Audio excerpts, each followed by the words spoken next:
Baby పుట్టిన తర్వాత పిల్లలకి బేబీ ప్రోడక్ట్స్ అని ఇమీడియట్ గా అప్లై చేయడం స్టార్ట్ చేస్తారు. దాంట్లో ఫస్ట్ వచ్చేది ఆయిల్ మసాజ్ తో చేస్తే బేబీ రిలాక్స్ అవుతుంది, స్కిన్ పాడవకుండా ఉంటుంది అని చెప్పి అసలు ఎంత ఏడిపిస్తారంటే పిల్లల్ని, ఇంత రాస్తేనే పిల్లలు ఏడవాలి, మసాజ్ చాలా అసలు బాబా కష్టపెడుతుంటారు, బాధ అనిపిస్తుంది ఆ చిన్న పిల్లలను చూస్తుంటే.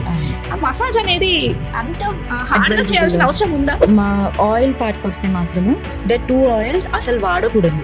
One is olive oil, one is mustard oil. ఈ ఆలివ్ ఆయిల్, మస్టర్డ్ ఆయిల్ ఎందుకు వాడకూడదు అంటే they have a pigmentation potential. Pigmentation అంటే కొంచెం నల్లగా చేసే పొటెన్షియల్.